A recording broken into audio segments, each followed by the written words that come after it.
ये तो बहुत ही चौंकाने वाला सच सामने आया है आज। चुनाव के ठीक पहले 70 साल की आजादी के बाद कभी ऐसा नहीं हुआ कि पाकिस्तान का कोई प्रधानमंत्री हिंदुस्तान में सरकार तय करे कि किसकी सरकार बननी चाहिए और किसकी सरकार नहीं बननी चाहिए। इमरान खान अगर ये बयान नरेंद्र मोदी के बारे में दे रहा है, अगर पाकिस्तान में मचा शोर की नरेंद्र मोदी वंस मोर, तो इसका मतलब क्या है? इसके मायने आप समझ रहे हैं?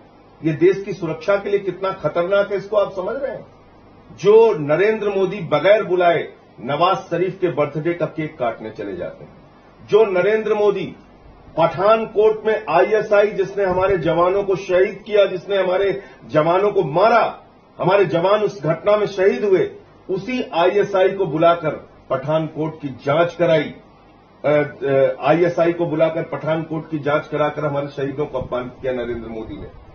आज पाकिस्तान डे पर पुलवामा की घटना के बाद भी बधाई देने वाले नरेंद्र मोदी को बताना चाहिए देश के सामने, ये खुलासा करना चाहिए कि पाकिस्तान क्यों चाहता है मोदी प्रधानमंत्री बने, इमरान खान क्यों चाहते हैं नरेंद्र मोदी प्रधानमंत्री बने, भारतीय जनता पार्टी की सरकार आए ऐसा इमरान खान क्यों चाहता है। कहीं ऐसा तो नहीं है कि पुलवामा की घटना को इमरान खान ने इसलिए कराया कि हिंदुस्तान में नरेंद्र मोदी उसका चुनावी फायदा ले सके। अपने मित्र को फायदा पहुंचाने के लिए तो कहीं पुलवामा की घटना नहीं कराई गई।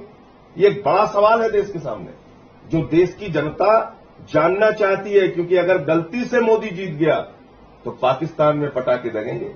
ये तो आज इमरान खान ने बता दिया, और अच्छा हुआ कि ठीक चुनाव के पहले बताया।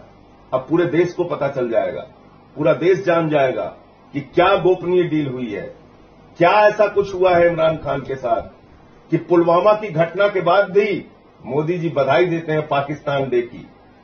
पुलवामा की घटना के बाद भी आज इमरान खान कह रहा है मोदी जी ही प्रधानमंत्री बने तो हमारे यहां शांति होगी। इसका मतलब आप समझ रहे हैं, राष्ट्रीय सुरक्षा के लिए एक बहुत ही खतरनाक